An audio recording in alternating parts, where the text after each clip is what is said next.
Good evening, everyone. Welcome to the regular council meeting, Council Chambers, City Hall, Tuesday, October 10th, 2017 at 7 p.m. Hope everyone had a enjoyable Thanksgiving, like the rest of us. Ate too much probably, but that's okay. That's what it's all about. And for us to give thanks for all the good things that go on in the world, and for some of the stuff that and the people that and our volunteers and whatnot, to give thanks for all that they did over this past summer with the fires and the flooding and whatnot, and for all of us to give thanks to families and friends and all those that make our world a better place to live. So, moving on to point 4, a recommendation of adoption of the minutes, that the minutes of the special council meeting held on Tuesday, September the 19th be adopted. Any errors or omissions? Any discussion? All those in favor signify. Opposed, carried, and so ordered. 4.2, recommendation that the minutes of the regular council meeting held on Tuesday, September the 19th, 2017 be adopted. Moved and seconded. Any errors or omissions? Any discussion? Councillor Prowl. Thank you, Your Worship. I just want to make sure that page 12, what does it say? That no further direction is required for changes to the outdoor watering restriction policy. I'm presuming that is for this year, that next year we can have another look if necessary. Well, I think we can have a look anytime we want, can we not? Mr. Boven. Thank you, Your Worship. Through to Councillor Prowl. Yes, we can look at any time, but this is going to the Policy Review Committee as well, I think? Or is this by bylaw? Policy? Okay. So it'll be enshrined in policy. Thanks. Any further questions? All those in favor signify. Opposed, carried, and so ordered. Thank you. 5, general matters, delegations and recognitions. Nikola Basin Collaborative. Nikola Basin Collaborative, Tracy Thomas. I'm not sure what that is, Tracy, you can tell us. Assistant Regional Manager, Thompson Fraser, Basin Council Presentation File 0250. What's P.AG? Okay, thank you. Okay, thank you. Turn your mic on, Tracy. Thank you. Hi, everybody. Thanks for having me back again. We've met a few times before. Generally, once a year, I like to kind of report back on the things that we've been doing, partly in thanks for the funding that you have provided for the past year, and generally to request more funding going forward. So we've worked on several projects. I work for the Fraser Basin Council. I have this whole group set up at this point called the Nikola Basin Collaborative. There's a research, let's just see what the first slide says. So this is about us. I think you know about us at this point. I work for a non-profit. We have a massive board. We are often referred to as cat herders in the Switzerland of nonprofits. So the projects that we do, we work for everyone. So the projects that we do, we have no opinion on the outcomes. That's the point. So here's some of the projects. So we have been, this is some of the background of some of the things that we've done since we've begun in 2012. So initially, the TNRD approached us and said we would like to do something at Nicola Lake. And we did some of those things. We worked on shoreline control at Monk Park. You'll know that there was a part where the waves were sort of eroding. Anyways, if you've been out to Monk Park, you'll notice that at some point a bunch of boulders and logs sort of appeared. So that was a project that we did.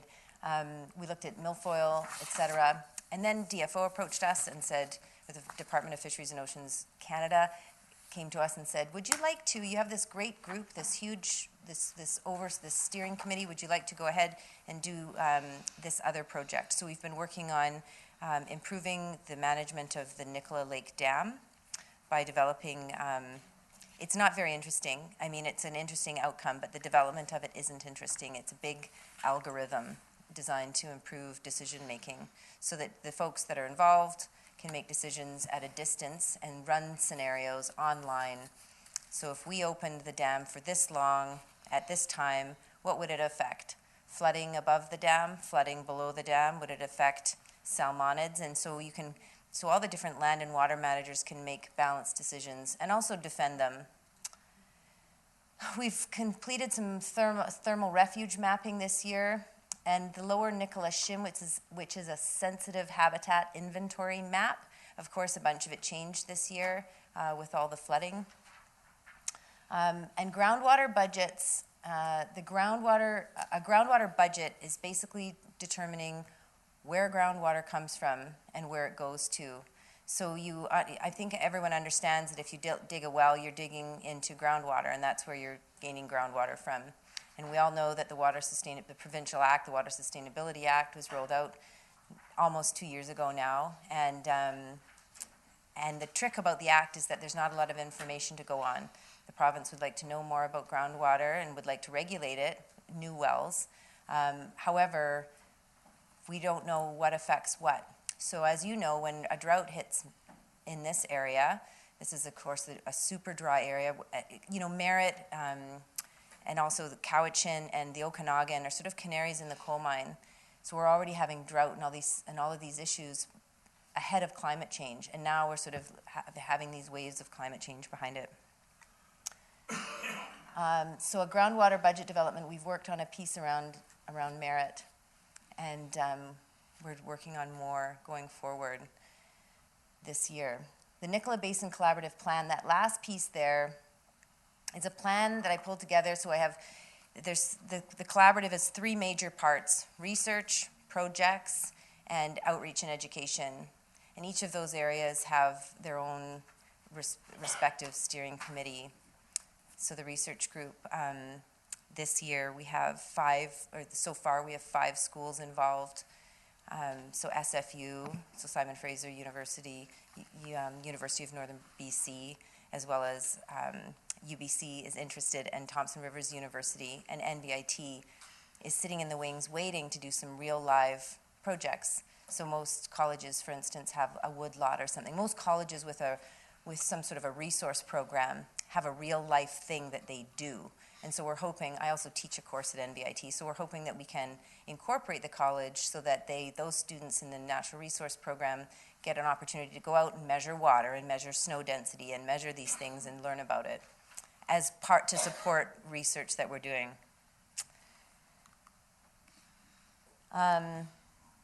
So funding, these are all the folks that have funded our projects. You guys are high on the list. And this year, I have funding going forward for more groundwater budget development and groundwater mapping. So that's the thing about mapping groundwater is you can't see it. So at times, we'll need to do things with infrastructure like dig more observation wells, etc. The problem with groundwater, and I don't know if everyone understands this, so you have not just one aquifer maybe, but several. Some that are made up of gravels and some that are confined. So they can be joined or not joined. And they can enter the river or leave the river. The water can leave the river system or come back into it at different points. I think everyone here understands that when salmon come back up the Nicola River, that it's shallow and hot, and it kills them. Beyond about 22 degrees, they don't do very well. So there's these holding areas where salmon hang out, and then they make another jump to the next holding area. And those holding areas are there because there's groundwater upwelling. So the research piece, we're supporting research. So this year, 3 schools are doing work out there. Simon Fraser is one of the most prestigious fish labs. I'm not trying to toot their horn or anything, but really, so Jonathan Moore's lab at SFU are working on temperature modeling in water and the salmon behavior based on temperature. UNBC is also working on salmon behavior and flows. And TRU, Tom Wilms, who teaches at NVIT, is working on temperature in the specific these specific areas, these holding spots.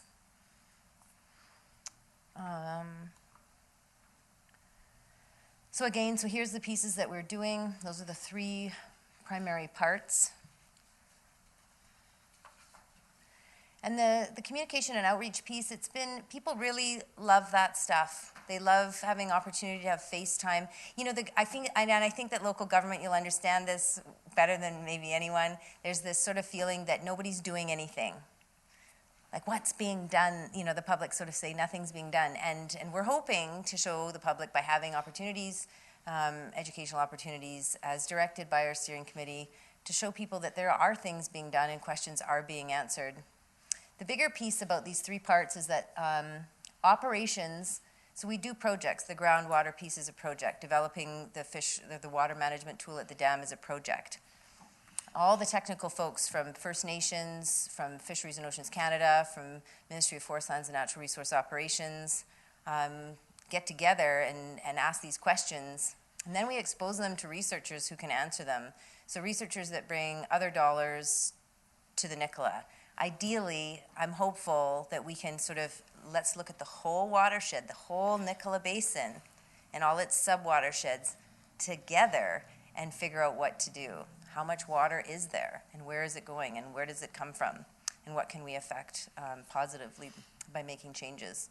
So they can go answer questions and feed them straight back into those folks working on the ground. That's the point behind this. And then the communications and outreach piece, again, just to show people what is actually going on, to show the public that the province and all the orders of government, all four orders of government that are working here are not apathetic.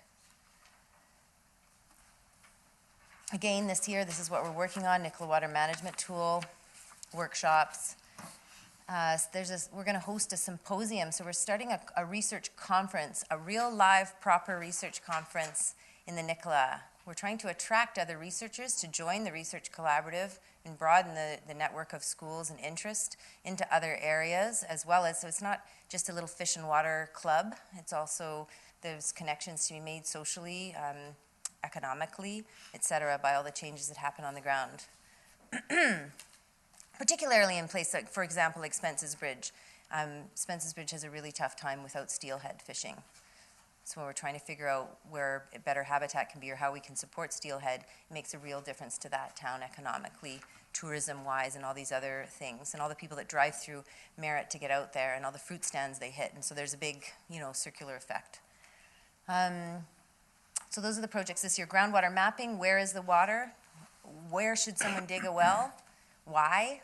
So when a rancher asks the province why they turned them off and how many fish did they save, the province can have a better idea of who should be turned off and when. Further, the Nicola Water Management Tool there, that third bit on the projects on the ground section, it improves management of the dam.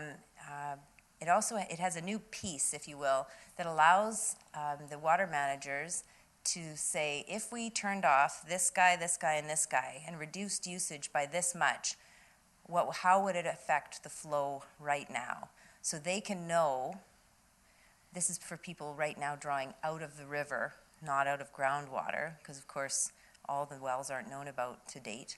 But so now they can actually know, they can run a scenario and say, what if we turned off these 4 ranches that are using water for 14 days at this rate? What would that do for fish? Anything? Something? So they can make better decisions. And those are the pieces of research. And this is what I spend my time doing. I source funding. I come and see you guys. I speak to chiefs and council members, etc. I fill out lots of funding proposals. So the funding this year for groundwater budget development, for groundwater mapping, is funded by the Ministry of Environment, Ministry of Forest Lands and Natural Resource Operations, the Habitat Stewardship Fund, which is a federal fund from the Ministry of Environment. I develop education workshops, try and connect all these different dots together, all these different groups.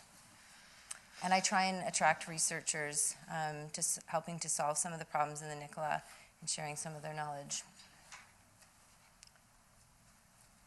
And there's some things online if people want to look at them. So I'm hoping that the City of Merritt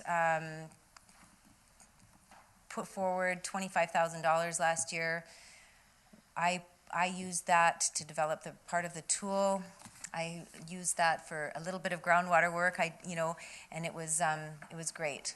And I want to thank you.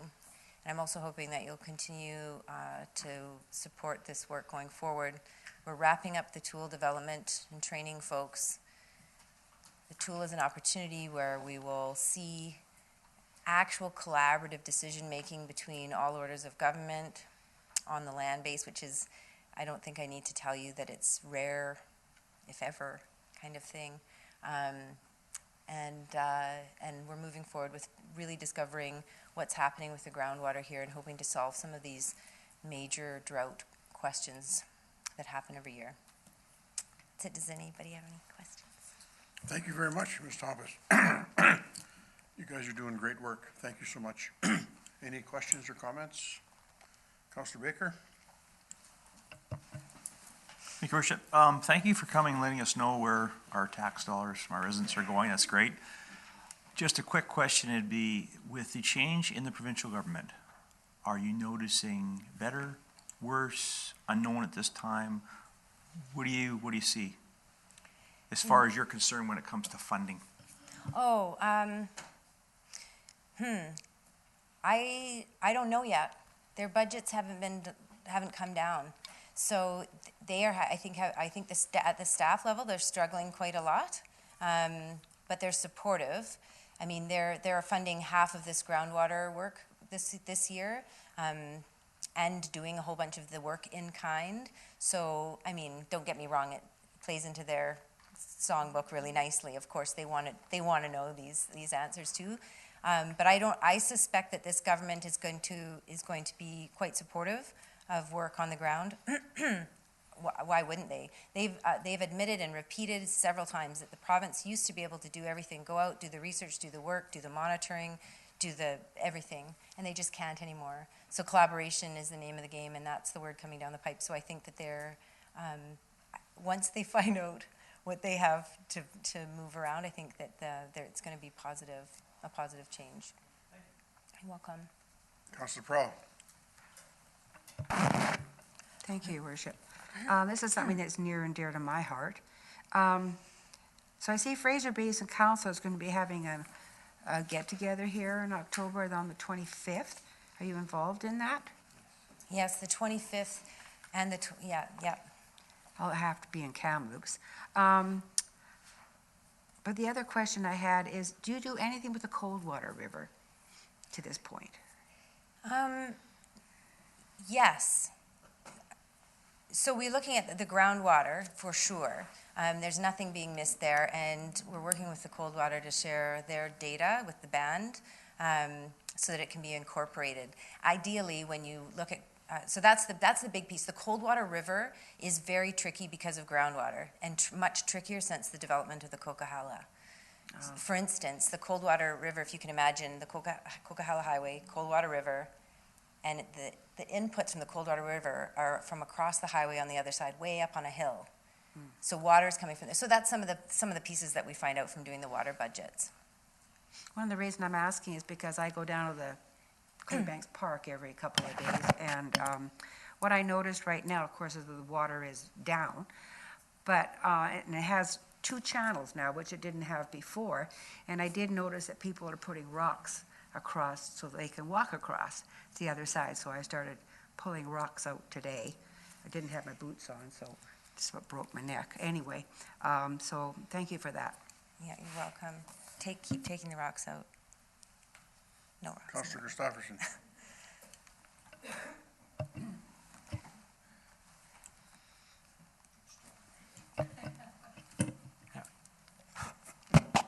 Okay, I'm there. You're there, yep. Thank you, Tracy. It's always interesting information that you bring, and I think it's really valuable information that we can use to make decisions in the future. Interesting, I was talking to the chief of the Coldwater Band today, and he said that they actually spotted some returning sockeye salmon coming through the stream, and I thought this year of all years, with the water so low, that it would be impossible. And then I thought of your talk up at NVIT, where you said about the cooling spots with the groundwater coming up, and it's very valuable information to have, so thank you for what you're doing. Yeah, you're welcome. Any further comments or questions? Thank you very much, Ms. Thomas. You're Like we said, welcome. great work. Keep it up. Thank you so much. Thank you.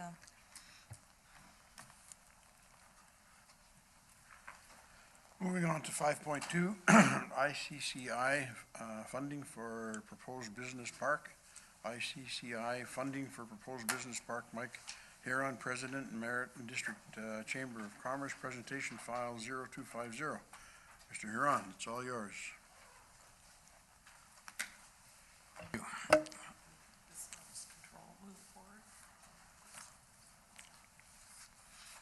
Good evening, everybody, and thank you for having me tonight. The Chamber started working on this project a few months ago and looking at ways to improve the businesses and bring in more businesses into the area. One of the things that we noticed was the opportunity that was available in the area around the Walmart going to the municipal airport, and seeing that it's a great view from the highway, and looking at a map in the area, seeing that it's a great central location for basically reaching about 85% of the BC population within a 2-hour drive of Merritt. So based on that, we started to put together this idea for the technology and business park. And then what I'm hoping to present today is just the illustration of the park, and keep in mind it's very preliminary. We still have a lot of work ahead of us. And then we want to identify some key elements of the park, meaning the technologies that's going to be involved, the next steps, and a quick Q&A session for any of the questions you may have.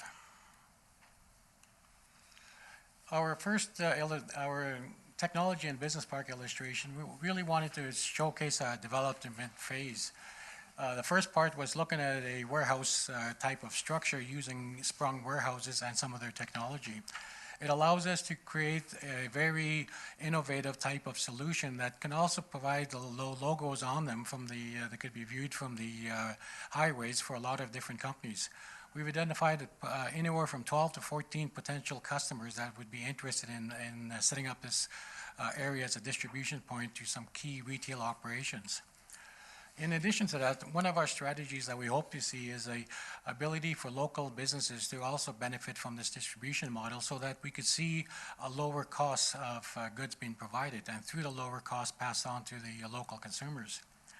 In addition, looking at phase 2 is trying to see if we could work with the owners and the bank that own that property, to see if we could continue what was originally planned, which was to establish a truck stop to service the warehouses. One of the things that we were kind of disappointed to hear when the idea was first approached, they set it up in a way backwards. They put in a truck stop first, and without looking at making it as a destination point using warehouses. And as you know, within the trucking industry, they're not going to pull off into any type of property unless they have a reason for being there in the first place. And that's what we're hoping to provide through the business park side of what we're talking about. In addition to that, phase 3 is one of the most innovative ideas I've seen, and I've actually went to Calgary to make sure that it was for real. And part of that was being able to look at their what they're able to offer in terms of a type of very innovative greenhouse, and I'll provide more detail with that in a future slide. And finally, the technology and innovation phase in that is to look at different ways that we can collaborate with NIB and other industry partners to make sure that we have the best solutions and the best next generation of opportunities that we'll be presenting through this key technologies as well. And again, as I mentioned earlier, one of the biggest, best-known components of what we're talking about is a strategic location. Merritt has been known as a key location for several years now through a number of different reports that's on the website for the city. And then, of course, key to that was 85% of British Columbia's population lives within 2 hours of Merritt. And of course, being a strong strategic location linked with the lower mainland, Thompson, Okanagan, and the southern interior. And it's hard to read right now, and then hopefully you've had a chance to read the copies earlier, but it outlines why we went with sprung structures altogether for the warehousing. It's also the ease of putting something up quite effectively. It's very environmentally friendly. And it also meets well with some of our high wind regimes that we've often seen in Merritt. And the best part about that, it's also a lot more cost-effective than a traditional build.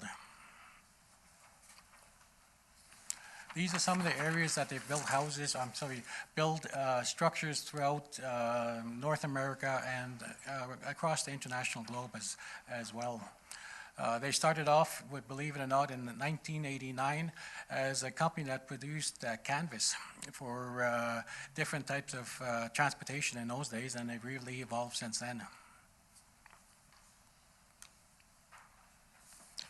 This is the idea, and then I toured this facility in just outside of Calgary, and it's what I found very intriguing about it is they're able to, or they've identified a membrane which is highly translucent that allows 64% of the sunlight transmission while diffusing it to provide ample supply for the photosynthesis process.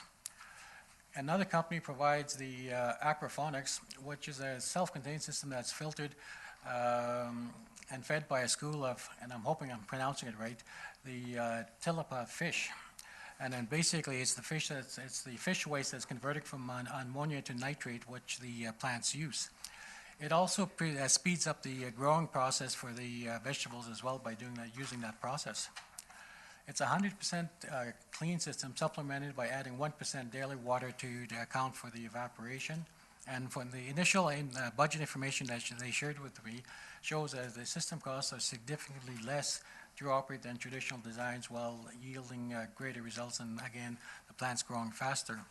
What I found very important about this was the ability to provide fresh vegetables to the community basically year-round.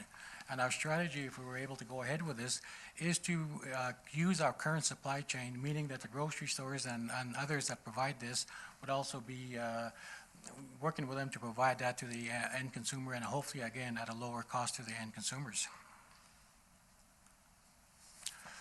Modular S is a very interesting technology now that's been developed, again, with the armed forces. They use this system in setting up their camps throughout the world. And now we've started to convince them that this in Merritt would be a good location to start developing their commercialization of this particular product. And what's really interesting about this, it allows for the seamless integration of the utility with alternate forms of energy to maintain a low cost structure, meaning that we could also look at working with BC Hydro. We could be working with the Green Project, for example, or the proposed wind turbine project that's going on or is expanding, as well as a number of other alternative energy sources to keep the cost down fairly low. And again, the whole idea is to make our park as cost-effective for the tenants that we're proposing, and by doing that, passing on some of the savings to the community as a whole. In there, we provided a kind of a schematic drawing as to how that system works. And again, for our purposes, it's very difficult to see at on the PowerPoint presentation. So if you have any questions, by all means, let me know, and I'll do my best to explain it. And our next steps, as mentioned, is we want to be able to put together some documents in it, starting off with an application through the city to the federal government to look at providing the necessary documents to attract foreign direct investors. And to that end, I've also had a discussion with the BC director for the Canada-China Business Council, and we're doing a follow-up conference call on October 23rd. And the idea is to also work with them to identify potential foreign investors, basically from China and the Pacific Rim. We've had domestic investors that have also been recent to Merritt, and there's a couple of gentlemen right here, Clive and Rob, who have invested in buying property in that area to the tune of about 11 acres. And they're very excited about what we could do as a collaborative approach to developing this park and the potential it brings to, again, serving the community and bringing more business opportunities here into Merritt. So far, these two gentlemen are bringing to a total of about $4 million of investment into Merritt through those properties. So that's my quick spiel on our business park. Our proposed business park. Thank you very much, Mr. Huron. Any comments or questions? Councilor Prowl. Thank you, Your Worship. I love the idea. I've always thought we should be doing something there. And when you see all the truck traffic, it seems to me that's, makes total sense. I would like an extra copy, please. Okay. Thank you. Councillor Getz.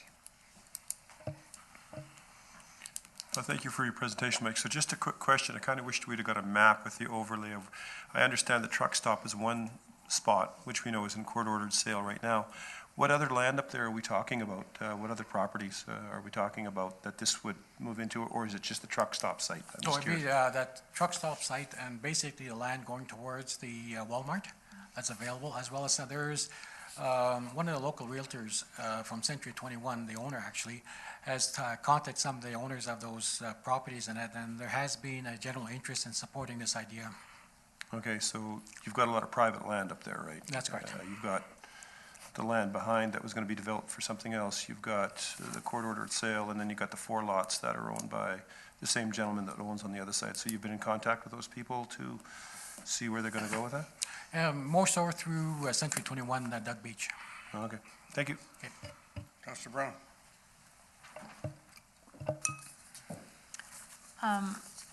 I like the idea of a distribution center. We are strategically located within BC, and I think that is what our prime business should be. If we can attract something of this nature, then I think it'll do us proud in the end, because I think that's what we have going for us, is that geographic location. One of the things I haven't mentioned in there was that with those key technologies we've identified, it could also become a potential way to showcase what we have here to be used in other resource and construction projects across Western Canada. But to that tune, we feel that we can get a lot of interest and bring more people to come to Meritage to see exactly what we're doing. Any further comments or questions? Councillor Brown. Thank you, Your Worship. I forgot to ask, I had one question. What type of heat, which of all these different things, where's the heat going to come from? One of the things that we're looking at is to use, through that modular concept, is to see if we can incorporate a form of geothermal solution. Okay. As you'll find that in everything I'm trying to do, I wanted to make it as environmentally friendly as possible. Thanks. Any further comments or questions? Well, Mr. Huron, I know you're working your buns off. We really appreciate that, and you keep me informed, and congratulations on now being the president of the Chamber of Commerce. You've got your work cut out for you there too, so. Well, I have a very good board that I'm working with, so it makes a lot more painless than I thought it would be. It usually is a lot more than we. Mike, you wanted to? Oh, okay. Anyway, thank you very much, Mr. Huron. Thank you. Keep us informed. What you're doing is good stuff, has been mentioned by some of our councilors this evening, so thank you very much for your presentation. Thank you very much.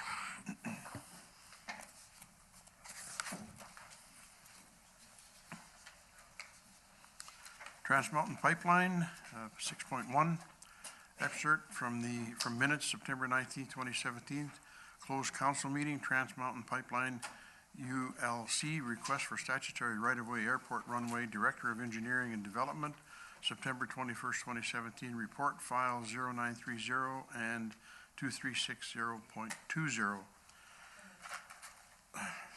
Haven't got there yet.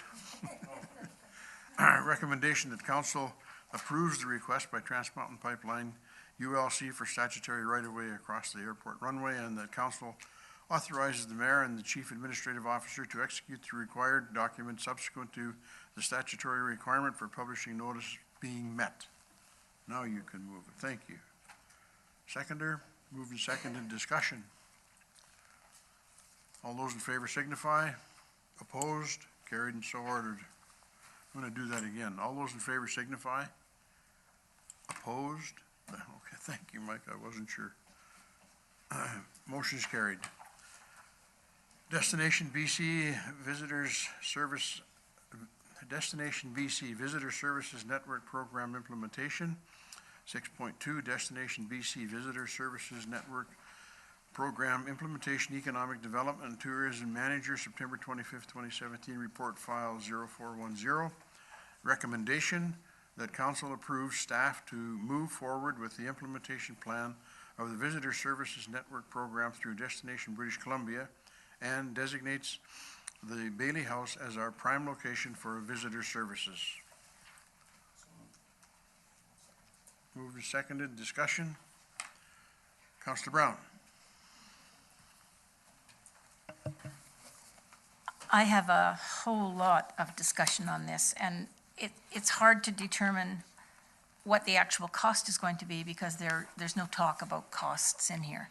I understand that there's potential for $25,000 a year from the ministry for 4 years, but when I look at the potential costs stated in here, that isn't even gonna cover it. So I have no idea what the current budget is or what is expected to increase. And that's what I'm worried about is the increase. This could be another Central Park cost overrun. That's what I'm worried about. I think Bailey House is very unique in what they currently do.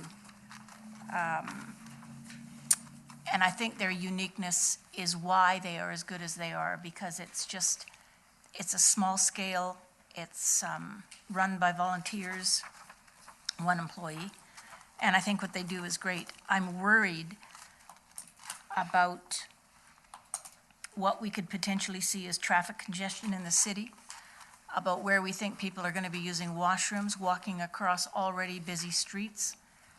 I'm worried what's going to happen to the farmers market. I don't think this answers many of my questions. I think perhaps Bailey House could take on a piece of this, but I don't think they're big enough and the area around them is big enough to take on all of it. So I'm having a bit of difficulty with just having a report sent to us without any real discussion with the, with Will George for one. This is strictly a staff plan. It's never come to council. And I'm just having a bit of difficulty with the way it's presented to us. So I'm having a bit of difficulty with and designating the Bailey House as our primary location. So I'd really like for us to be able to explore that option. I have more questions than I have answers in this document. So I would like to be able to explore it in more detail. Councillor Norgard. So I'm kind of in agreement with Councillor Brown. I do have one pet peeve that will be a deal breaker for me, and that's renaming Bailey House. Bailey House needs to remain Bailey House. Thank you. Councillor Getz. Thank you, Worship. So on Thursday, we sat down with the minister and expressed our views on this. And we let her know that Bailey House would not be able to handle this flow. We've asked for the ministry to have a second look at 286, whether to keep it open or not. We explained how many vehicles go by there every single day. We've explained that that is a hub that needs to be kept open. They're very well aware that the Bailey House in the downtown won't be able to handle what we'll be handling, and most people would end up basically blowing straight through, and we would lose some people that were stopping here now. So she asked us if we had applied for the grant, and basically we had told her that we had kind of put it on hold until we had some discussions on this and discussions with the Bailey House, but she suggested we make the application as we're having the discussions because that won't be there forever. She's willing, she didn't commit, but she's willing to come up and have a look. And that's where I think some of our answers would get answered, or questions would get answered. Again, we're dealing with some people who are not well aware of what actually happens in this end of the world. The world for most people down on the coast stops at Hope and doesn't really go past that. So she was quite aware of the fact that we're very passionate about keeping the 286 open and leaving it viable. She's also very well aware of the fact how we are all very supportive of Bailey House and do not want to see it altered from what it is right now. But it would not be able to handle any influx. But I have to be honest with you, most of those people would end up just blowing straight through anyway. I don't think a lot of them would come into town. It's a lot of extra, some people will come into town, but most won't. So we're kind of 50-50. We have a lot to discuss, but we have discussed it with her.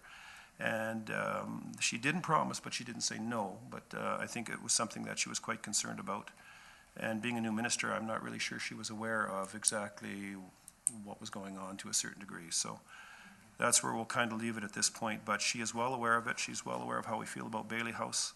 And we don't want to see that changed. But I think there is a flavor that she would work towards. Thank you. Councillor Christopherson. I think most of my concerns have been raised by the previous questions, because one of my thoughts was we don't see any budget numbers with this, and I would really like to know cost implications and whether that would be a discussion for budget. Should this go ahead? And I agree with Councillor Getz. I'm not sure that we would foresee a large increase in visitors. It's possible, but I suspect most of them will just keep going like they do already. The present one out at 286 is largely a bathroom stop. And Bailey House can't do that. That's not in their vision. And then on page 137, it's participation guidelines for the Destination BC Social Media Visitor Services Program. It just kind of confused me because I couldn't see who would do the part. It says a minimum of 7 dedicated hours per week of your visitor center staff time to proactively look for and respond to conversations. All of the communications questions that are raised on here, who does it, and so on, and I don't think that Bailey House is set up for that. We like Bailey House basically the way it is, and my way of thinking is if it ain't broke, don't fix it. But we need to be part of the present age as well, and I'm not sure how this jives with the other part. Thank you. Any further comments? A motion to defer for more information is always in order. If this gets defeated, it's off the table, it's gone. So we want to be very careful about what we do with this. Oh, sorry. Councillor Baker? Thank you, Worship. Well, I have to agree with my fellow councillors. I think you're on the same page too. There's been there's 20 pages of documentation in front of us. I think Will George has done an excellent job of organizing some answers, but there's far more questions, as has been said. I think this would be a great opportunity for us to defer this and have a committee of the whole meeting with all the parties involved, so we could sit around the table and hear, mainly for the people from the Bailey House is what I'm interested in, to get their ideas and thoughts, and us ask some questions and maybe get some answers that we're not aware of right now. So I think it'd be a good opportunity to defer it and then also have a committee of the whole meeting where we could bring as many people as we can together to discuss this. So that's your motion? Seconder? Moved and seconded. On the motion to defer, all those in favor signify. Opposed, carried, and so ordered. Thank you. Councillor Getz?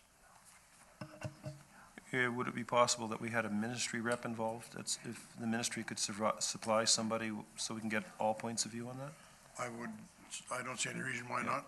Mike, and we'll go to work on getting that done. Thank you. Make note of that if you would, please.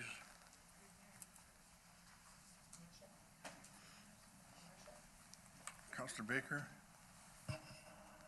Jed, one more thing, as Councillor Getz mentioned, we are deferring it, but we should make sure that we do put in for the 25,000 in case we do want it. We don't want that deadline to come and go and that be on our backs as well. For sure, thank you. Okay, thank you, everyone.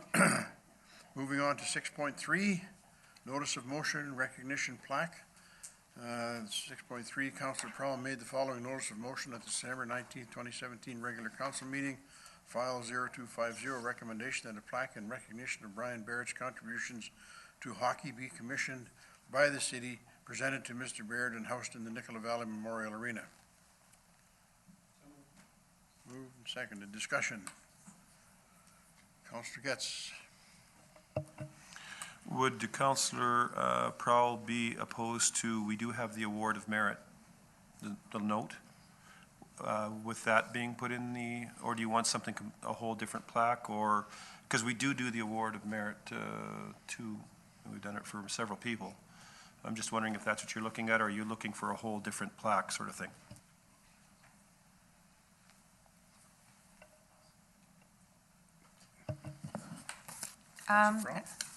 Not necessarily a different plaque. I mean, whatever looks the best and what everybody agrees to, I'm fine with. Just needs to be recognized, whether the specific wording or which plaque, doesn't really matter as long as it's done. Thanks. Councillor Brown. From what I recall, the note is not applicable because it is for country music. It is not for, we ran into this when we looked at it the last time. So a plaque outside of that, and we were going to be looking at a policy, but I don't think we ever got there. So we'll leave this in the CAO's hands. No, we won't. Not yet, we won't anyway. Councillor Getz. Councillor Brown's right, we've had this discussion, but we've also given this award of note to Ty Posabon, we've given it to Ron Sherwood. So we've given it to people who are not country music, and we have had, we actually have given it to people who are, and I do believe we gave one to the piano, I can't remember. Yeah, Andrea Rogers, and of course, you know, she was a piano teacher. But so we have kind of deviated from it, but again, that's maybe where policy needs to be set, because we kind of come and go on that. It kind of moves in and out. And I do believe the note was something to tie into merit at the time when it was the Country Music Capital of Canada. We had the, you know, the big deal. So it's just something that I think we need to tack down a little bit harder than we have been, so we don't continually have this. I'm just curious. Okay, we will, Councillor Christopherson. Just to add on to that, the note of recognition really doesn't have any place other than a very cursory recognition of the person's name and so on. And so we have deviated and also had a plaque done. And in this case, it would certainly, you'd want to put Brian's contributions down. You wouldn't want to just, here's your note. So. Okay. Any further comments? I think we know some, that we can and we will come up with something that is very suitable for the contribution that Mr. Barrett has given the community. And it might be, but whatever we decide on, we will bring it back here for your approval. We'll come up with something that fits for Brian. All those in favor signify. Opposed, carried, and so ordered. Thank you. Nicola Valley Community Arts Council, adding Nicola Valley Community Arts Council as a line item in the city budget in lieu of grant in aid. Jean Kriegel, Vice President, Nicola Valley Community Arts Council, September 12th, 2017, letter, file 1700. This item is being brought back at the request of council. What is your wish? Go ahead, Councilor Brown. This was just part of our information item last time, and I just thought it was worthy to bring back to at least discuss it at this table. I think they've done some, I don't know, the only word I can think of is miraculous, and that's not the word I want. They've done some great things this last few years, and I think they're not the organization they used to be, and I think it's worthy of just having a conversation about this. Councilor Getz. We need the motion moved, your worship, before we can discuss I thought, there is no motion. There isn't a motion. There is no motion. Okay.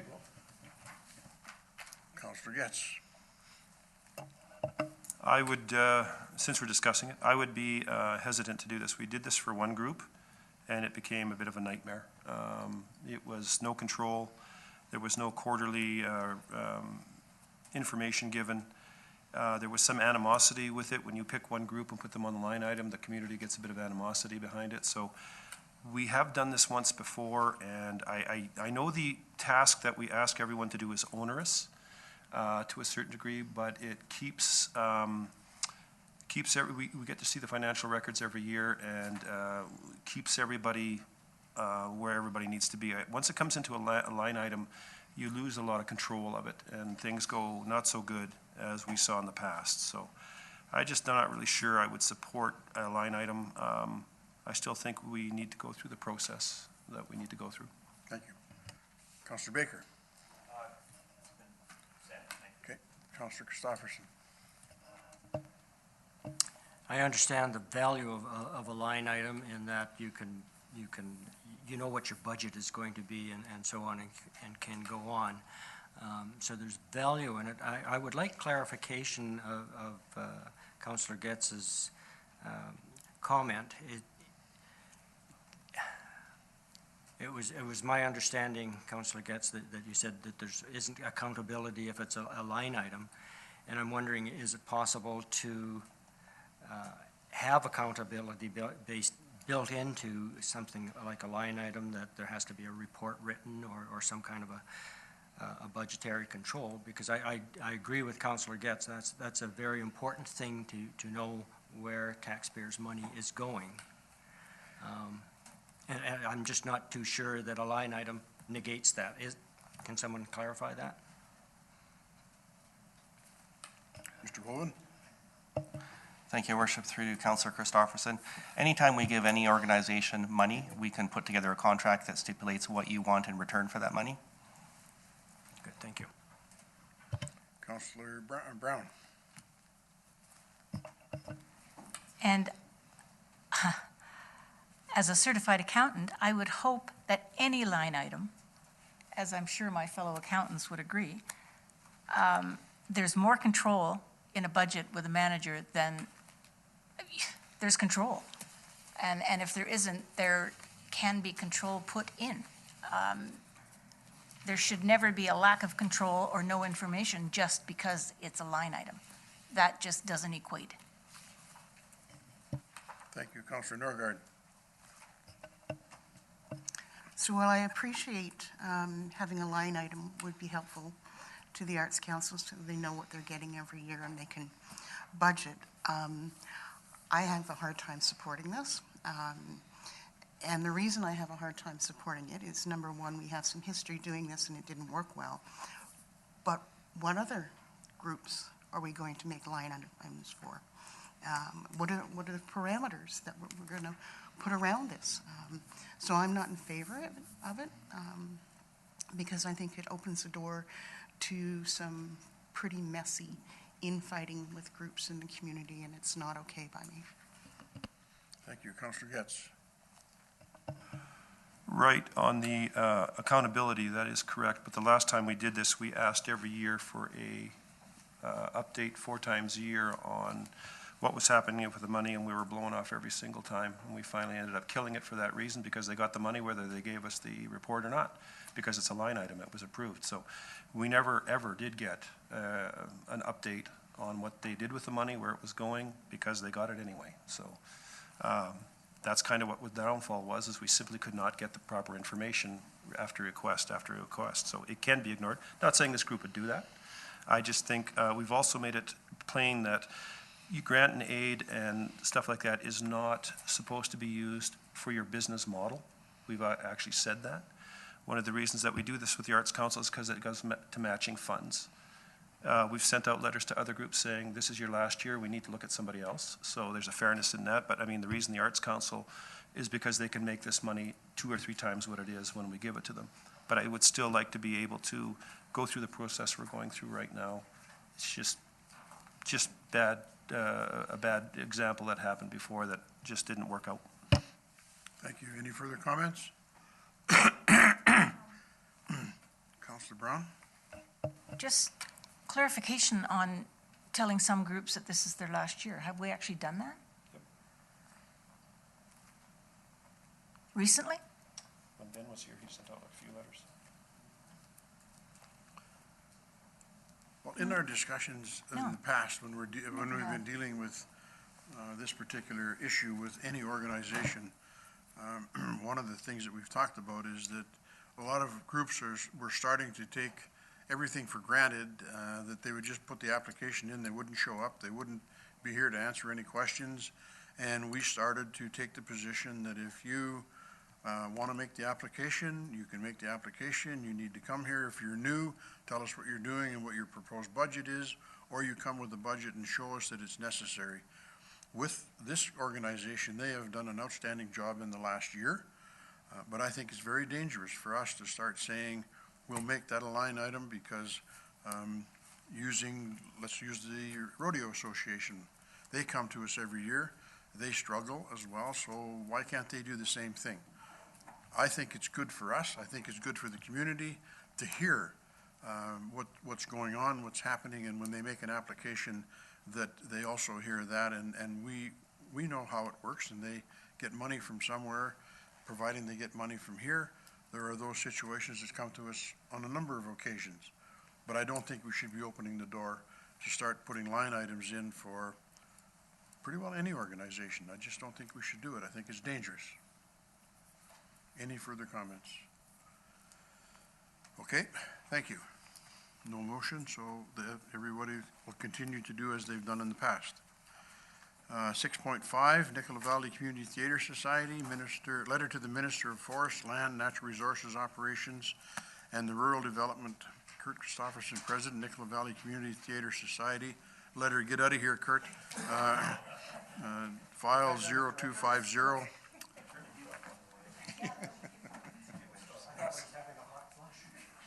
Oh, somebody turned the heat up. Holy Toledo. Unreal.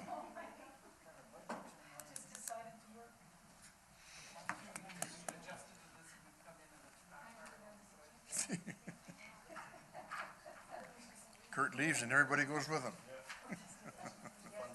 Good night. Anyway, I guess there's no motion either. One of the things on this one with the theater, I've had an opportunity to talk to the minister about the application, and it's sitting there. I was requested by Aspen Planers to talk to the minister about another issue, which was the grading of the logs and the timber, and grade 4 is not great timber. You understand all that stuff, Dave. And to talk to the minister about that. So at the same time, I took advantage of the situation and just asked him where that was at, and he told me that, what was happening with it, and that it was at some stage that it was coming to him it would be after UBCM, and he would hopefully be getting back to us in the very near future on that one. So I think that's kind of what that's all about. Councillor Brown? I think what they're asking for, from what I understood, is they're requesting our attendance at a meeting just to sit down and discuss what it is they want to discuss. And I just thought it was worthy to bring back, so bring it to our attention. Do we want to meet with them or not? Yeah, and it is going to happen. So as far as I know, he's looking at it, and they've asked to have a meeting, and I hope they have that meeting. And we'll encourage it with the minister. That's what you're talking about, Councillor Brown? They're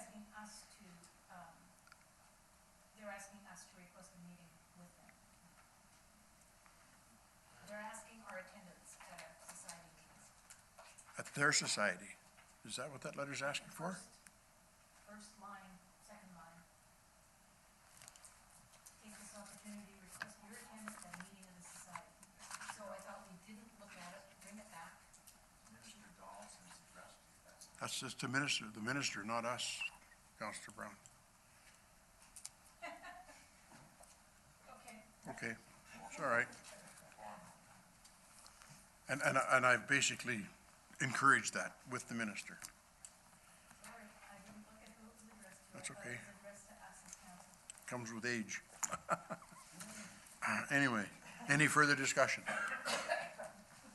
And I will, he's supposed to call me back, and I'll mention it again every chance I get, because it's important that move along as quickly as possible. Okay, Wayne, could I trouble you to ask the counselor to, oh, Bob will get them, it's okay.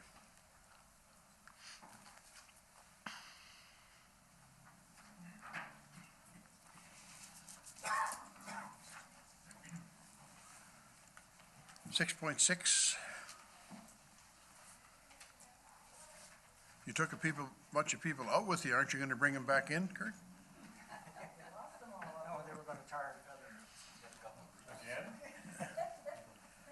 Resolution submission, Jim Kelly, August 25th, 2017, letter, file 0250, and this item again is being brought back at the request of council. Yes, I have to excuse myself from this. oh, I'm involved with something that could possibly be happening, and I could be looked at being in conflict with this, so. Oh. From a private citizen. okay, okay, that's, I can Okay. explain later, but Okay. I could conceivably be in conflict of interest. nothing wrong with caution. Thank you.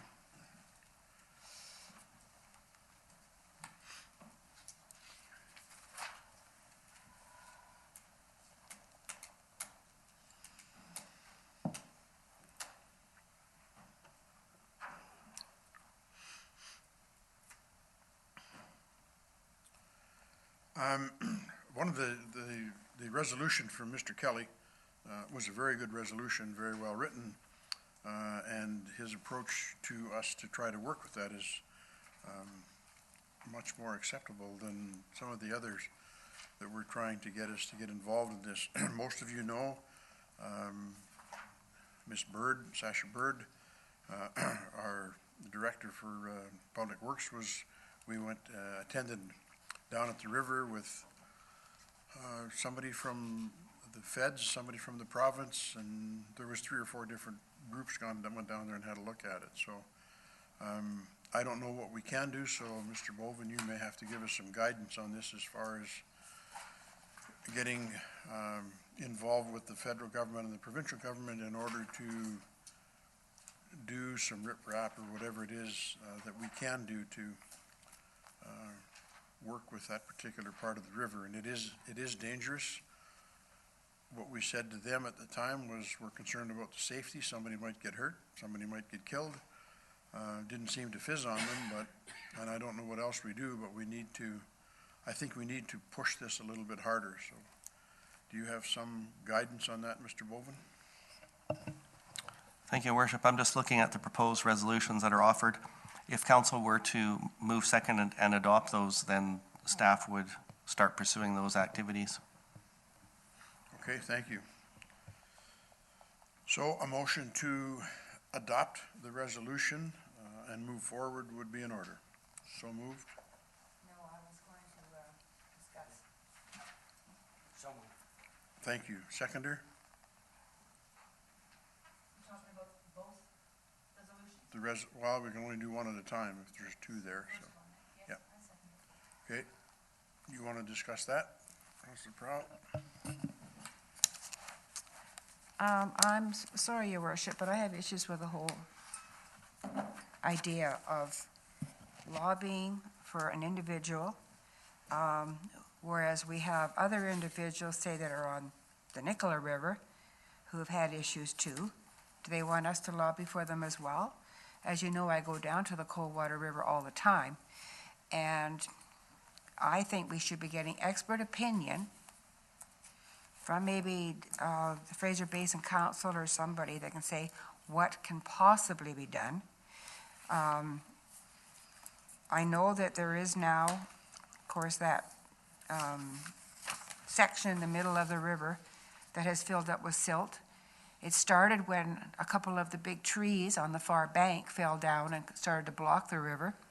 As I said, even right now, there's rocks crossing over, so the Coldwater River can't go where it's supposed to be going and used to go. So I have issues with the whole idea, and I won't support it. Thank you. Councilor Baker? So I too have an issue with the therefore be it resolved that when it comes to enthusiastically and honestly lobby. If it said that the city of Merritt would continue talks with the provincial and federal departments of fisheries, as we have been doing, I would agree with this. But the words enthusiastically and honestly lobby, I can't go with that. So I'll be voting against this as it is. Councillor Christopherson. This issue has been around for quite some time now, and we can go back and forth and argue with fisheries and all the rest, but I'm going to make my decision based on the fact that I don't want that cliff to fall down and take some kids with it that are swimming down below or whatever. It's not because of a property up above or anything else. I think that whole clay bank situation is just asking for problems to happen, and someday it's going to come down, it's going to block the river, we're going to have flooding, and I hope nobody's caught in the aftermath of being drowned in a sea of mud. So I would very much support the city looking into this and starting the process honestly and with vigor before something happens. So I will support the motion as it is. Councillor Brown. I agree with Councillor Christopherson. It's a safety issue, and I think, as the mayor mentioned earlier, and I think it's not about one person's house. It's about safety of the entire bank. And so I would like to make an amendment that takes out the enthusiastically and honestly lobby and put in talks.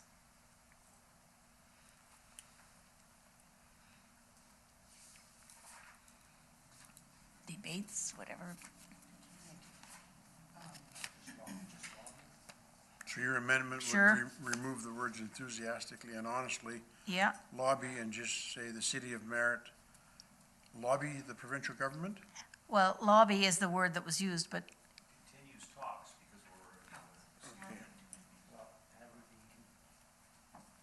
that is lobby, but City of Merritt.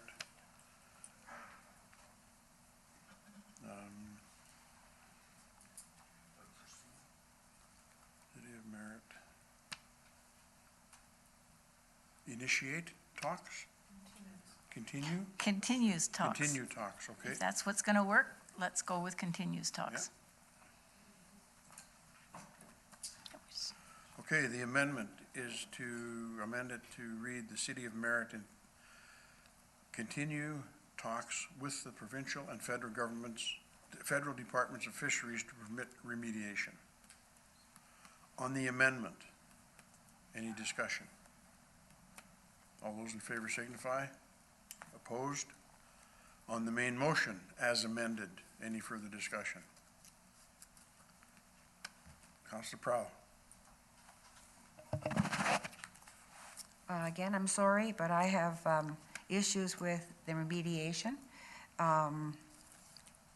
There's reasons why we're not supposed to do it, and there's reasons why we could do it or should do it. As I said, the clay banks has been there forever and has been sloughing off forever. And I'm not so sure that even putting rocks against it is really going to make a difference if that was an option. For the simple reason that the clay, which is expanding clay, absorbs the water, and it just keeps, every time you can see how far up it goes when it gets wet. I mean, I can remember 20 years ago, the kids would all jump off. That was long before there were houses there. And I don't think there is a safety issue, to be quite honest, and I still can't support it. Thank you. Councillor Christopherson. The only question I have, it's not the only question, but one question that I have, is it enough to deal with just the provincial and federal Department of Fisheries, or do other branches of government come into play? I don't think so. No? Would you have any comment on that, Mr. Bovin? Thank you, Your Worship. I'm not sure, but I would consider that somewhat semantics if this is the intent. If there's Okay. some ministry that isn't involved but should be, they would be involved. Okay, good. Councillor Norgard. So, the amended version, I'm prepared to support, because it does acknowledge that we have not been ignoring this, that we've actually been talking and trying to get some help. Remediation may not be riprap. It may be something completely different. And it's also a very good question to bring up at our meeting on the 25th about flood mitigation, to ask the scientists that have done some work there, what is the best solution here? So I can support this now as it's been amended. Thank you. Any further discussion? On the motion as amended, all those in favor signify. Opposed? Carried and so ordered. Thank you. On the second motion, and I'm not going to read it out, but that therefore be it resolved that the required permits be actively and in a timely manner pursued by the city of Merritt. Do we need that? With what we did Not- with the first one? I don't think so. I don't think we need that at all. We've got direction there, so it's out of order. Scratch it. Thank you.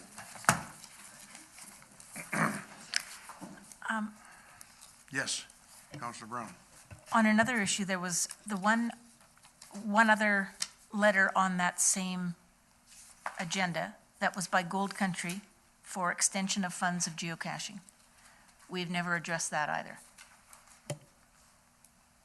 Where do you find that? There's nothing. in That one. was the fourth request. That was on our last meeting information item. But it hasn't been brought forward. We can't deal with that tonight. Well, can we bring it forward till, at the following meeting? I mean, I'm satisfied with that. I just needed it to be brought forward. There was 4 of them. Yeah, you can bring it back to the next one.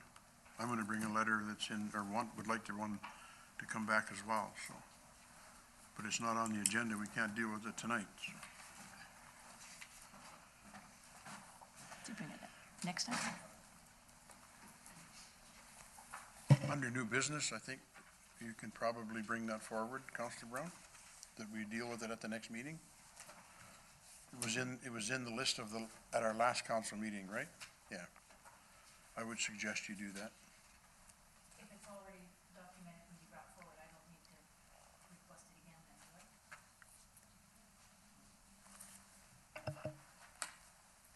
I? Thank you, Your Worship, through to Councillor Brown. The probably cleanest way to do it is for you to bring it forward under notices of motion, and then it would come forward to the next. It's not a notice of motion, it was an information item on our agenda the last time, and all we do is ask them to be brought. Okay. That whole agenda was dealt with, and I think what we have to do is have Councilor Brown, under new business, move a motion that it be brought to the next meeting, because I think in reality, it's a dead issue, because it wasn't dealt with at the last meeting. That doesn't mean it can't be reconsidered and brought back, but it can't be done tonight. It has to be brought back at the next meeting. You're looking like you're not sure. Well, that's okay. We want to do the right thing, Mr. Vogel. Yeah, it wasn't considered at the last meeting. There was no motion, second discussion. So it's not really, it's dead as in it kind of just slid off the table, but it hasn't been discussed. That's what I said. Yeah. It's gone. It was at the last meeting, but there's no reason why it can't come back, right? Correct, it could come back. Yeah. It could be a notice of motion, or could she not move it under new business? Your Worship, the 3 items that came back tonight were just brought back under unfinished business when it was noted that council wanted to discuss them, and they didn't want to discuss them at the last meeting. Ideally, they're discussed at the meeting they're on the agenda, so we know if they should come forward. Okay. So how do we get it back on the table for the next meeting? Carol's made a note of it, and it'll come back under unfinished business, similar to the way these 3 did. So we don't have to have a motion, No. all right? Excuse me, so it'll come back to the next meeting. Thank you. Okay. Moving on to point 7, bylaws, 7.1, 2018-2020 permissive tax exemption bylaw, 2224, 2017 bylaw 2225, 2017, and bylaw 2226, 2017. Director, I'm not sure what that is, 156F Finance and IT, October 4th, 2017, file 3900.2224, and 3900.2225, and 3900.2226. Maybe one too many twos there. Recommendation that the report regarding 2018-2020 permissive tax exemption be received for information. Whew. Thank you. Any discussion? Councillor Prowl. Thank you, Your Worship. Just a question. Every group or organization that asks for a permissive tax exemption, I'm presuming that every one of them has to submit their finances, the report. Thank you. Any further discussion? All those in favor signify. Opposed, carried, and so ordered. Thank you. Again, permissive tax exemption 2038. Nicola Avenue, City of Merritt, 2018-2020 permissive tax exemption bylaw 2224, 2017 file 3900-2224. Recommendation that the City of Merritt 2018-2020 permissive tax exemption bylaw 2224, 2017 be read a first time. Moved and seconded. Any discussion? All those in favor signify. Opposed, carried, and so ordered. Recommendation that City of Merritt 2018-2020 permissive tax exemption bylaw 2224, 2017 be read a second time. Moved and seconded. Any discussion? All those in favor signify. Opposed, carried, and so ordered. Why can't we do this 1, 2, 3 all in one shot? Anyway, recommendation that the City of Merritt 2018-2020 permissive tax exemption bylaw 2224, 2017 be read a third time. Moved and seconded. Any discussion? All those in favor signify. Opposed, carried, and so ordered. Thank you.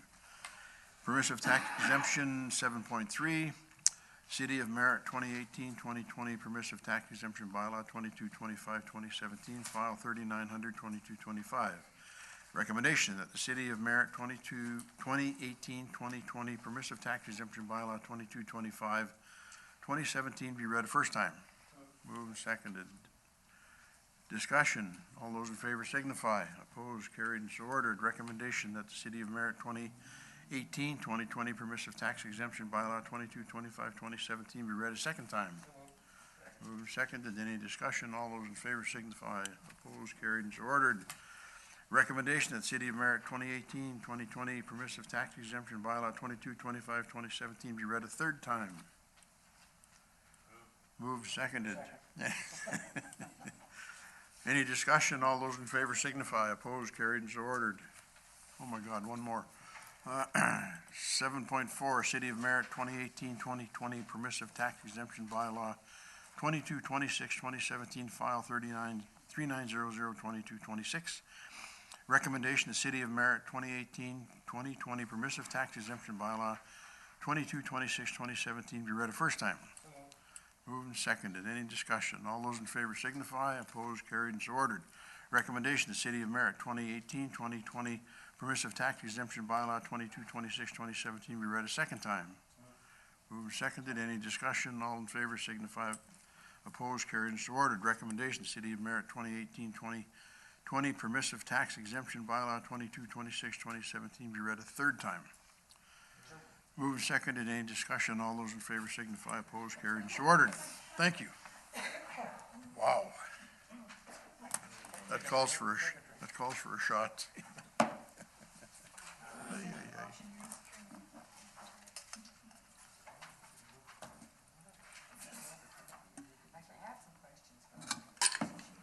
I think Sheila does that too, it's just to punish us. Thank you. New business, point 8.1. Vote Street, turn lanes, Director of Engineering and Development, October 2nd, 2017 report, file 1220, recommendation that council selects one of the options presented. Councilor Brown. I'd like to move that we choose to defer the project until the spring of 2018 as per WSP's recommendation. Moved and seconded. Any discussion? All those in favor signify. Opposed, carried, and so ordered. Thank you.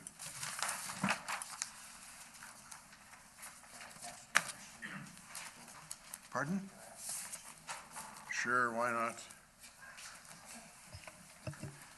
When we look at this, it's the diagram, the traffic flowing into town along Boat Street gets to have a left turn lane. But the same thing isn't going to happen on the other side of the street. And is there ever a chance that it could happen, or is the layout, the buildings and all that just against that? Move it. Thank you, Your Worship. Through to Councillor Christopherson. There was a preliminary study done, I think it was about 2012 or 2013, which outlined 4 or 5 different options. This option will take the pressure off the intersection for 20 to 25 years. And then we could look at the south side in some fashion. But yeah, the building on the corner is a limiting factor there for sure. Yeah, that's what I assumed. Okay, moving on to notices of motion. None? Oh, sorry, Dave. Councillor Baker. Actually, I have 2 tonight. First one is that the city label all storm drains by means of a symbol in the middle of the sidewalk so that they can be easily located after a snowfall. The second one is that mayor and council discuss zoning issues before marijuana dispensaries start applying for business permits. Okay, thank you. Any further notices? Those are good ones. Hearing none. Reports from council. We will start with Councillor Baker. Pretty short tonight. I'd like to welcome Charlie Henderson, our new Superintendent of Public Works. I'd also like to welcome Sean Smith, our new Corporate Officer. And the only thing I wanted to say tonight was UBCM this year. I think all of the council that was there will agree, hopefully. It was the best one I've ever attended. I thought that the information we got in our sessions was very good. I specifically enjoyed the ones on the marijuana because I think that's a huge issue coming towards us. We met with 6 ministers and the premier, and I thought the meetings went very well. The ministers that we did meet, I thought were very receptive to our ideas, at least listened to us, as was evident today with Minister Abbey coming and actually doing what he said he was going to do. Thank you. Councillor Brown.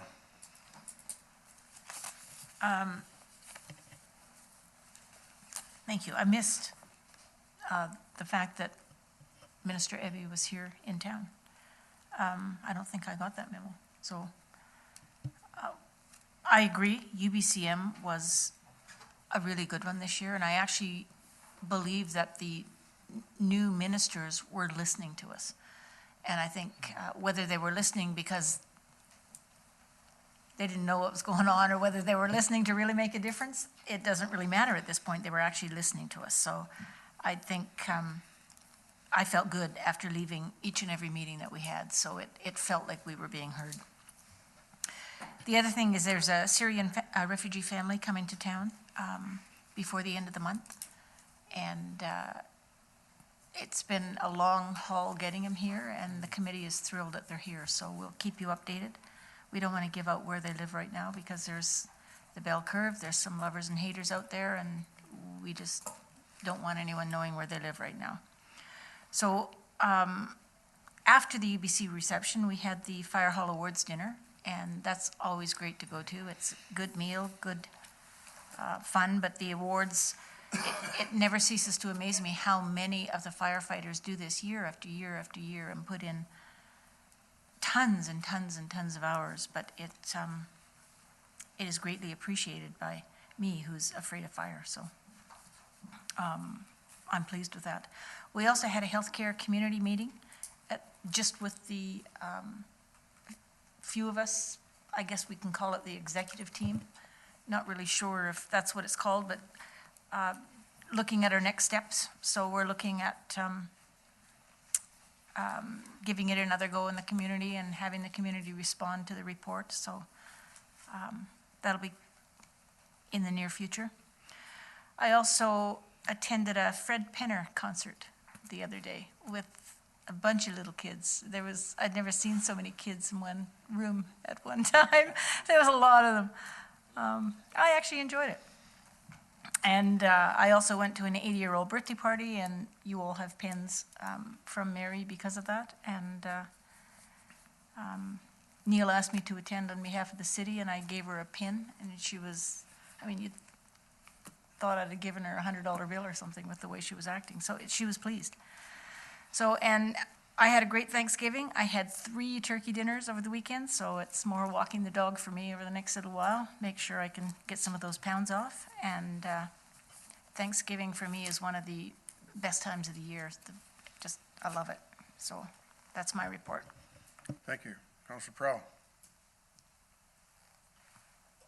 Thank you, Your Worship. I too attended UBCM. I did find it a bit confusing at times because we had conflicting appointments, so you'd go there and then you had to run over there. So I did find that part a little hard. And of course, I kept getting lost. So we did meet with the tourism minister, Info Center 286, Ministry of Forest, and I too found them actually very well informed and quite receptive. Now, we'll see what comes out of it all, but so far there's been at least one that has done something. There was lots of good seminars, and including the marijuana, but I wanted to stay with that flood mitigation, but then we had another meeting that came up halfway through. I believe Councillor Brown was at the forestry seminar and I was next door. One of the things they did report on was that residents who build homes along the river and lake fronts are removing the vegetation in both places, rivers and on lakefront, which is increasing erosion. So it's something that they're trying to teach people, don't do that, or at least plant more trees or something.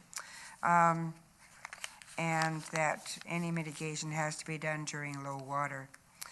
And I missed the rest. So I attended the Fireman's Appreciation Dinner when we got back, and I won the bird feeder that was on the table. This is always a very, very important event to recognize our firefighters. Thursday, October the 5th, we did Adopt a Road. It's the last one of the season. And I want to especially thank Mayor Menard and Councillor Norgard for their continued support for this effort. Just a couple of things that I kind of saw on the TV and things. Coquitlam has a $500 fine for an unlocked garbage can that bears can get into. And I want to look into that because what kind of a garbage truck do they have that can pick and dump these things? I have no idea, so that's something that I'd like to find out about. And I'm really sorry to miss the next Fraser Basin Council discussion on the flood control, which is going to be October the 25th. I have an appointment in Kamloops, can't be there. If anybody's interested, on Saturday, October the 21st, there is owlrehab.org has a dinner planned at Koshena. If anyone's interested, they can go on the website and purchase a ticket. I don't know how much it is, but it just sounded kind of interesting. And other than going down to the Coldwater River all the time and trying to keep my house and my yard and go to UBCM, I'm done. Thank you, Your Worship. Thank you. Councillor Getz. Thank you, Worship. So let's do with the gas buddy to start off with. Merit today, $1.14.9, Kamloops $1.04, Kelowna $1.13, Vernon $1.16.9, Vancouver $1.23.9, and Prince George $98.9. World oil today $50.92. Thanks to the gas stations for not jacking up the price on the long weekend. It was actually my thing to be thankful for. So around the table, as opposed to the last long weekend where they absolutely hosed everybody. UBCM, we did meet with the ministers, felt like it was a new batch that they were willing to listen and willing to come and have a look at some things. Some have been to Merit several times. They know who and where we are, so that was nice to have. While we were at UBCM, I do believe in the opening ceremonies, Judy Guichon addressed UBCM, and she addressed it as her last time. And she got a standing ovation. It's been 5 years already, which is kind of hard to believe.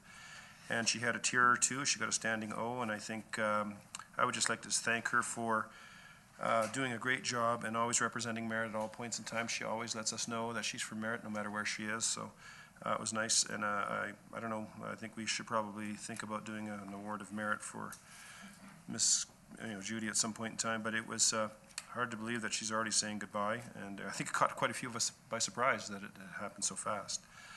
I'd like to thank the staff for everything that happened at UBCM. Our rooms, our information that were given to the ministers was there in a timely manner, in a nice presentation. We didn't look, we looked very professional. I'd like to thank council for the meetings where we all got together and we brainstormed, and that was, I think we did a really good job considering we were scattered all over the place like a week most of the time because we had so many minister meetings happening.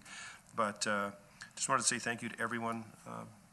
Carol and Sean did a lot of work for us and got it all done, so I do appreciate that. Thank you. Thank you, Councillor Christopherson.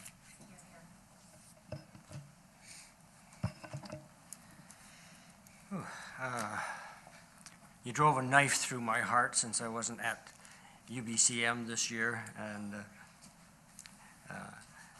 I'm really delighted that things went so well, and appreciate my fellow councillors doing my job for me, so thank you for that. And while you're gone, I got to play mayor on occasion and came down to City Hall and moaned and groaned all the time. I too went to the Firefighters Awards Banquet on September 29th, and we certainly do have a fine department there that we can all be proud of, and they work together as such a fine team. September 30th, I represented the city at the Arts Council. They had a fabric art display and a workshop. They had about 30 visiting artists that attended a workshop, and it was very well done. And I'll put in a plug for the gala on October the 21st. It's the 25-year for the grand piano since it's been purchased, and it's called a Grand Affair. The original artist, pianist who started the fund by donating all of his the money that he would have normally been paid, because Merritt at that time had a rickety old piano for the Arts Council, and he said, you need to have a good piano, and he started the Art Fund. And so he's coming back and will be doing it up as a old-fashioned silent movies, and he'll be playing the piano for that. So it sounds like it'll be a good affair. Do you have a name there, Kurt? Bruce Vogt. Thank you. Bruce Vogt. As mentioned, October the 3rd, we had a planning session from the Healthcare Committee, and we're planning on having a public meeting on November the 2nd, and we'll put out information on that.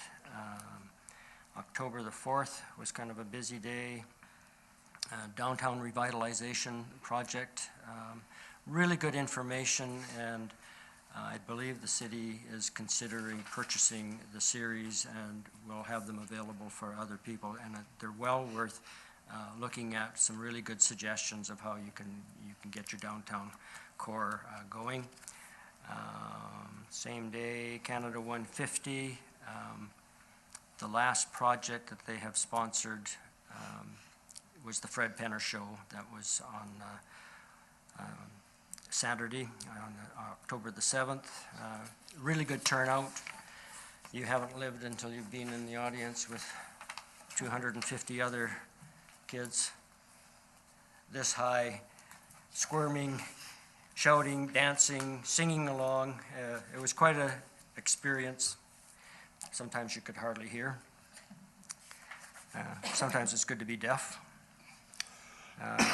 October the 5th, three of us managed to get out there to do the Adopt a Road, and I must say that over the period of time that we've been doing it, I think it is making some progress that business owners and a lot of private properties are making an effort to keep the properties clean, except for the disgusting cigarette butts. Today, I went up to Coldwater Band School, and the Honorable Judy Gastron was there as well, and I learned there that Judy made it her Canada 150 project to visit 150 schools this year. And Coldwater School was Collettville School she was at today was number 146, and Coldwater was 147, and they've got 3 more to do tomorrow within the district.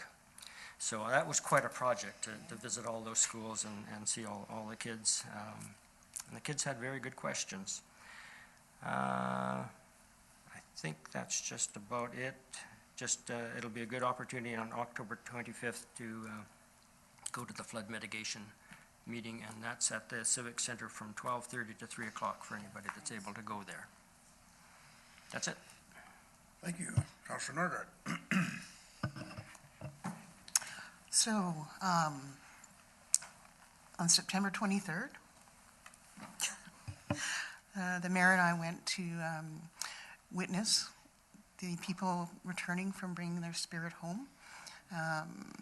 The Upper Nickel Band, the Silk people, went to the residential school in Kamloops and walked across the Red Bridge, because that used to be the bridge that they had to go to get to the school, because it was the only bridge crossing over. They called to the spirits that were there to bring them home with them, so that they can be much stronger. They then walked, ran, and paddled, and we had the good fortune to watch them end their journey for that day at Murray Church, and then to go have a lovely dinner. So it was a beautiful thing that they did and started. The next day, we were a little jealous because we were off to EBCM, and they were off on their horses to ride up to Douglas Lake. We couldn't go. Then I was at EBCM on October, and it was a good UBCM.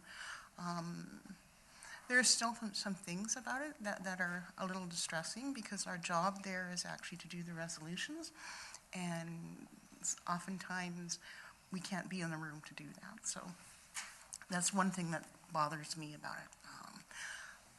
But the ministers' meetings were great. We've already got evidence that they took us seriously, because today, October 10th, I went, and the mayor went to the opening ceremonies for the Nicola Valley Indigenous Court, and Honorable Dave, is it Eby or Ebby? Some say Eby, some say Eby. Anyway, he was there, he spoke, and we had a chance to kind of pigeonhole him and talk again about our issues. I was able to introduce the director of practice for the local Indigenous delegated agency to him, so that they can talk directly about their issues that they're having that are allowing kids to be in care much longer. And today, I didn't get to go because I couldn't be 2 places at once, but there was a walk for the salmon. It was a ceremony in town, and that was quite lovely. And yeah, on October 3rd, we did the healthcare meeting to talk about our next step. Yeah. So thank you. Thank you. I've attended, I think, three different TNRD meetings since our last council meeting. One was a COW meeting, and it was a really good one on solid waste management and some of the changes that are coming forward. There's going to be more information that will be coming here, and I think Sasha's been involved in some of the meetings with some of the stuff that's been going on. So they were all very good meetings, and there'll be more information, but there's this much reading material. I attended 2 days of the BC Hockey League meetings down on the coast. I attended the TNRD 50th anniversary at the library on Friday. Everything's been said about UBCM. I think we did a good job. We were prepared. I believe the ministers and the premier were listening to what we had to say. And I do believe we're going to probably have a pretty good relationship with them in the future. I attended the Firefighters dinner, which was great. I always enjoy that. Participated with Councillor Norgard on bringing your spirit home. I would have loved to have done the horseback ride on Sunday, but instead I had to ride with Councillor Getz down to UBCM, which was not as much fun as riding a horse. However, attended the Indigenous Court today, and it was very good, to me, very emotional, and it's a wonderful thing, and I believe the very first court date is October the 25th, same day as the, it's, the first court is there, and we had the opportunity to take Minister Ibby up there and give him a show of the courtroom, and told him how important it was that we needed a better facility. Drop-in sessions were good. I think I might have had half a dozen, but we were able to have longer discussions, and I enjoy them. So, and it's been a busy couple of weeks since our last meeting, and I really enjoy coming in here every morning and saying good morning to Mr. Groot out in the hallway there. So, what an ugly sucker he is. But anyway, that's ours. That belongs to us, that sucker. So we gotta say good morning and take good care of him, because it's a beautiful job. It really is unbelievable. Anyway, I think that's it. I left my calendar at home, so I probably missed something. But anyway, it's been a great couple of weeks, and I can't express this enough. I certainly enjoyed the way we worked together at UBCM. It was awesome. And Kurt, I hate to say this to you, but you missed out on a good one. It was great. So we'll pack you there next time if we have to. So, yeah. Anyway, thank you. We go to point 11, information items, excerpt from September 19th special closed council meeting. Is there any there that anyone would like to discuss or bring forward in the future? Councillor Getz. Yes, Your Worship, there's several letters there from the Collettville kids. The French ones, of course, I absolutely had no idea what the heck they were talking about. I read the ones that I could read, and I found it quite interesting. I like the one person who says, "I think it's fair if we ask for $100 per kid." It's like a sale. And then I like the $9,000 one. Yeah, well, then there's the very nicely written one by Naya, who says, our parents pay $455 each month. Do you think it would be possible that the city pays for 9 students for a month? That means 9 times 455 equals $4,095. So someone's doing a good job there. So I don't know when they're going, but I'd like to be able to address this. We've helped out with many groups before, so I would like to see this come back to the next council meeting so we can discuss if we feel the need to help with this or not. So, thank you. Just so you know, I have it red circled because I was going to ask for the same thing. So, anything else, Councillor Prowl? Just on the same note, I'd like to sort of know, like you said, what have we helped out with in the past? Because there's just 9 students that are going. It's quite expensive, but when we help schools and students and things like that, do we have a policy, or do we have any idea what we've done in the past, if that could be part? Well, I think we can discuss it when it comes back, but we deal with them individually as they come.